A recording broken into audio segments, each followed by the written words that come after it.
Bismillahirrahmanirrahim. Assalamualaikum warahmatullahi wabarakatuh. Salam sejahtera.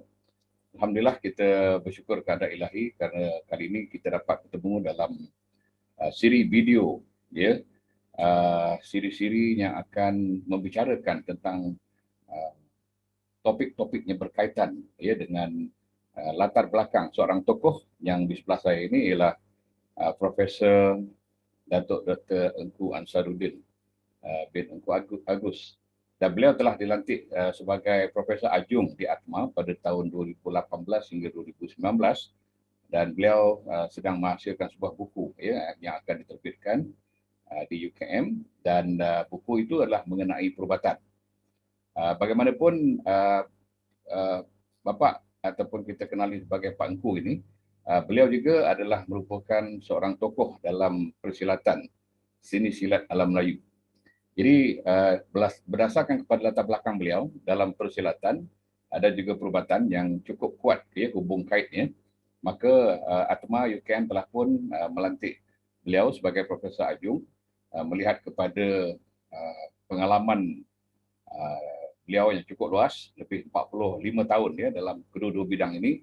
Maka kita merasa bertuah, ya, di UKM untuk menjemput beliau sebagai Profesor Ajung, dan sebelum beliau dilantik sebagai Profesor Ajung, beliau telah pun dipelawa, dijemput untuk bersama dalam beberapa siri wacana ATMA yang melibatkan tentang persilatan dan juga perubatan. Baik, kita ada beberapa soalan yang kita ingin kemukakan kepada Datuk berhubung dengan isu persilatan dahulu.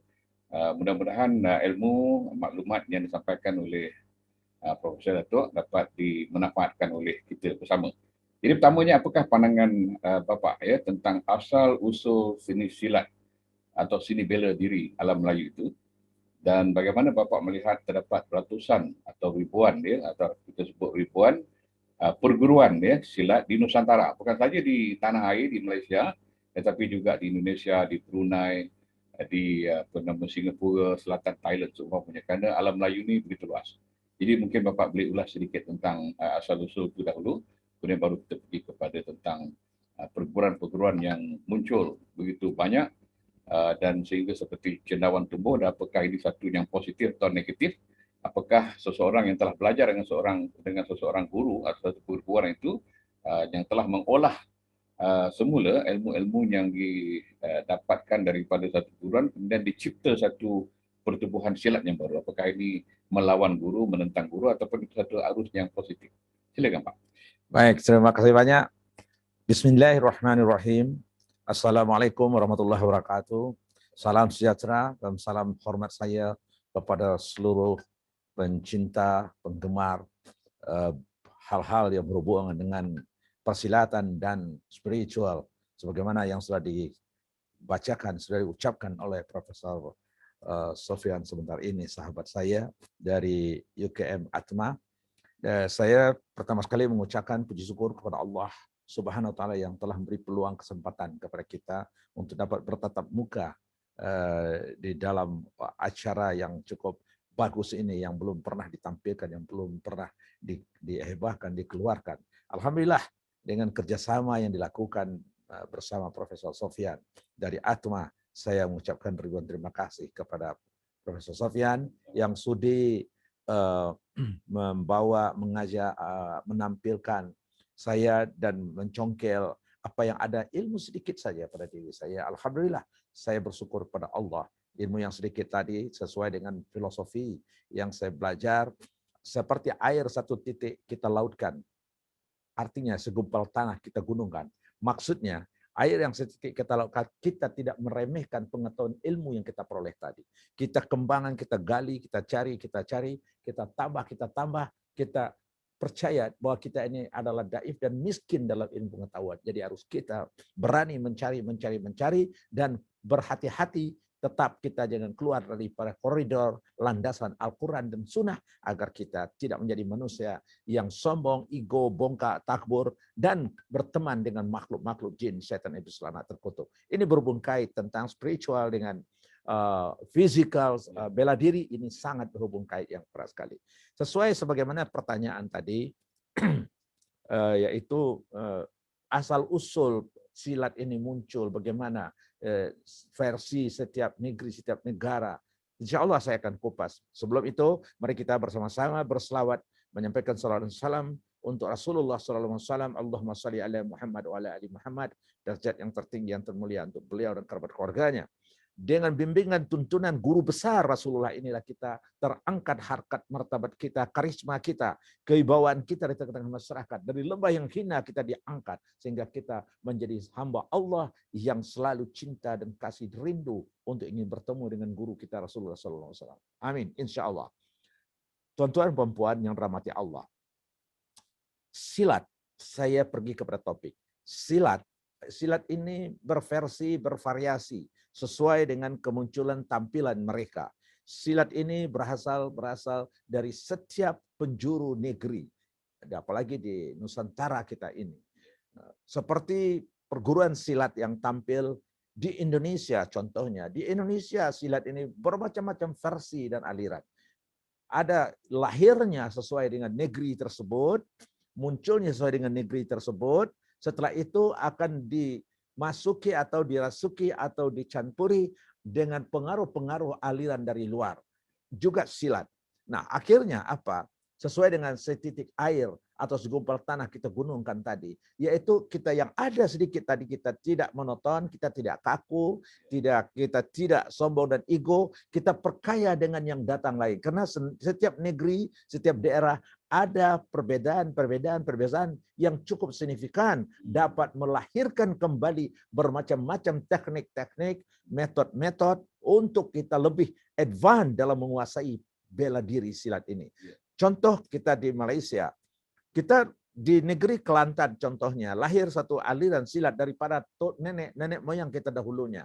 Mereka itu dapat dari gurunya, yaitu ayah atau tok nenek dia mereka juga. Jadi mungkin beberapa 7 generasi sebelum kita ada ini mungkin. Wallahu alam. Nah, mereka itu hanya tahu dapat gerakan itu sedikit. Setelah itu muncul aliran dari Thailand, sehingga bergabung, sehingga lahirlah suatu filosofi kehidupan bagaimana kita untuk mengolah diri kita ini mempunyai suatu sikap karakter yang boleh mempertahankan diri daripada ancaman-ancaman, gangguan-gangguan, apalagi pada masa-masa sekian ratus tahun yang silam, hutan belantara saja, macam-macam boleh. Nah, dari aliran-aliran tersebut, yaitu dari orang tua-tua kita tadi, dia tahu misalnya otomatis atau refleks dari tubuh, pergerakan tubuhnya, dia terkejut, dia melompat, atau dia pun juga menyaksikan bagaimana seekor kucing yang dikejar oleh seekor ular, dia melompat, dia tampar, itu akan menimbulkan suatu cantuman gabungan sehingga melahirkan suatu kekuatan-kekuatan dan teknik-teknik tepisan dan pembalasan. Disinilah lahirnya persilatan tersebut dari turun-temurunnya kita dahulu. Nah, begitu juga aliran ini seperti ada di Sumatera Barat. Ada dipanggil silat harimau. Gerakan-gerakannya sebagaimana seperti merendah seperti harimau yang merangkak. Silat harimau. Dan ada ini yaitu hasil mereka itu pada dahulunya pejuang-pejuang yang ratusan tahun yang silam berada di dalam hutan. Dia melihat pertarungan harimau. Di situ lahir pemikiran dia apa yang dilakukan oleh binatang tersebut. Manusia tadi mempunyai dasar, mempunyai basic yang kuat tentang keinginan bagaimana mengolah tubuhnya, dirinya itu supaya dapat menciptakan, melahirkan kekuatan-kekuatan fisikal, yaitu fisikal dalam tepis-menepis, elak-mengelak dan mempertahankan diri sehingga terjadi gabungan cantuman antara pergerakan-pergerakan yang dia sudah ada, yang diajarkan kepada anak keturunannya, dengan kombinasinya dia lihat daripada binatang yang berlaku tersebut. Seperti Scorpio, bagaimana Scorpio dia berjalan merangkak, dia sangat, Scorpio dia tidak jahat, dia tidak mengganggu. Tetapi bila dia terganggu, tangannya terus menjepit, bila dia membahayakan pada dirinya, tangannya menjepit dan ekornya terus melenting, maka berbahaya. Dalam persilatan ini ada jurus-jurus seperti ini.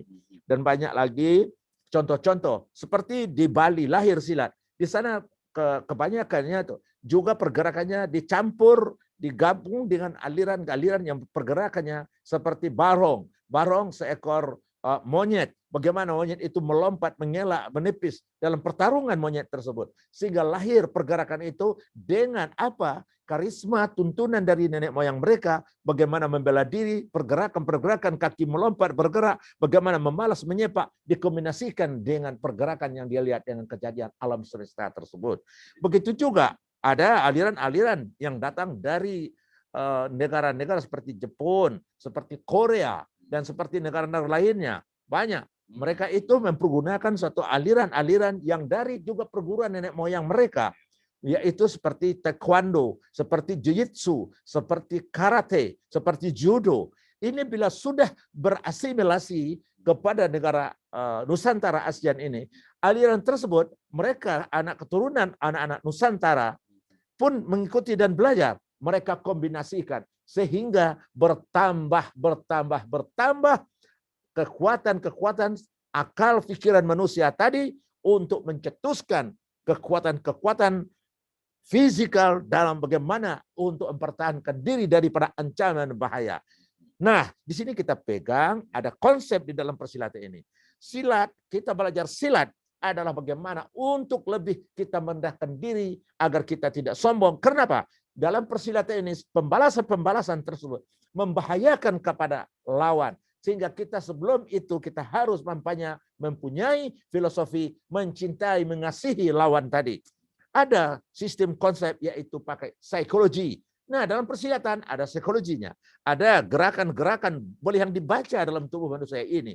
Dalam pergerakan tersebut boleh terbaca psikologi pergerakan orang tadi, pergerakan mata, pergerakan tangan, pergerakan kaki, pergerakan bahu. Itu boleh dibaca. Ini di dalam persilatan sangat dipelajari dan dikuasai. Nah, kita tahu akibat daripada ini sangat membahayakan dan mencederakan. Apa langkah pertamanya? Bersilaturahmi, berkompromi, bernasihat menasehati. Kita saling kasih. Silat adalah silaturahmi. Hubungan antara sesama lainnya itu mempererat antara satu aliran lain, bukan untuk kita bertempur, tetapi menggabungkan, mencantumkan akan timbul suatu saat aliran tersebut bersatu untuk menentang yang benar-benar musuh di dalam diri, di dalam keluarga, di dalam negara, dan di dalam agama. Wallahu a'lam. Inilah perjalanan persilatan itu lahir di setiap negeri, di setiap negara di Nusantara ini. Aliran-aliran ini sebenarnya pada zaman Rasulullah sudah ada bela diri. Contohnya Rasulullah pernah bergusti dengan seorang anak manusia seperti negro waktu itu. Di situ pergerakan itu, karena dia seorang rasul, kekasih Allah, dia mempunyai insting, naluri, bagaimana dia untuk menepis, mengelak, dia boleh menjatuhkan lawannya tersebut. Ini seperti kalau sekarang dipanggil gusti atau gulat.